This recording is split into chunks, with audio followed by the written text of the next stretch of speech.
prisms through which individuals viewed major events. It is the kind of research which historians of the First World War have been developing since the 1990s, and I have learned a great deal from Christa Hemmerle about how to do this.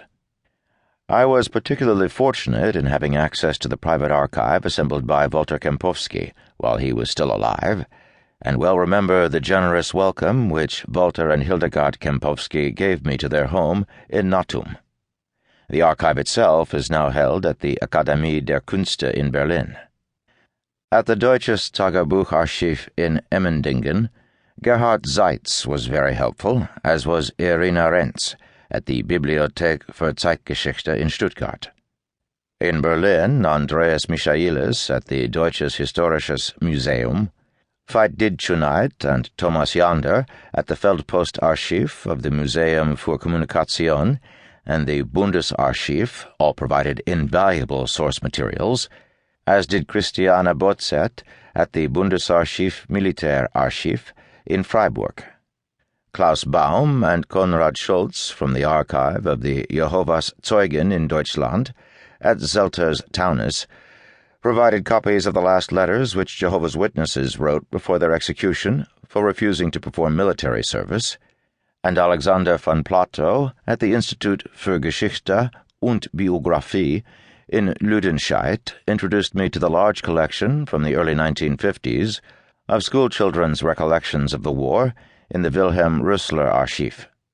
I am grateful, too, to Lee Gerhalter and Günther Müller for material from the Dokumentation Lebensgeschichtliche Aufzeichnungen and the Sammlung Frauennachlässe, both at the University of Vienna. I owe a special debt to Jacques Schumacher for his indefatigable willingness to help in every way he could at many stages of this research. It was supported financially by the Alexander von Humboldt Foundation and the Leverhulme Trust, and I am grateful to both. The intellectual debts I have accumulated over such a long period are too large and numerous to do justice to. During the year 2006-07 in Berlin, Jürgen Kocher was a wonderful host, and many other people made my time in Germany memorable and fruitful. Many friends and colleagues have encouraged me along the way, shared their ideas and findings, giving me a very vivid sense of history as a collective endeavor. Among my wonderful colleagues in Oxford at the History Faculty and Magdalen College, I am particularly grateful to Paul Betts, Lawrence Brockles, Jane Kaplan, Martin Conway, Robert Gilday, Ruth Harris, Matt Holbrook, Jane Humphreys, John Nightingale, Sean Pooley, and Chris Wickham. At the Bodley Head, I have been privileged to work with Jorg Hensgen, Will Sulkin, and following Will's retirement, Stuart Williams. With her extraordinary energy and acuity, Laura Heimert brought me into the world of basic books. Their commitment to publishing books they believe in is incredibly affirming, and, time and again, has provided just the kind of assurance I needed.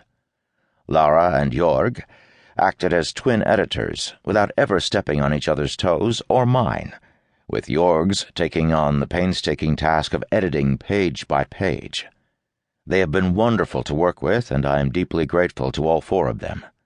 Claire Alexander and Sally Riley at Aitken Alexander have remained a pair of fairy godmothers, sharing their wisdom and encouraging me throughout. I have been very fortunate. Without the great intellectual generosity and support of many friends, there probably would have been no book at all.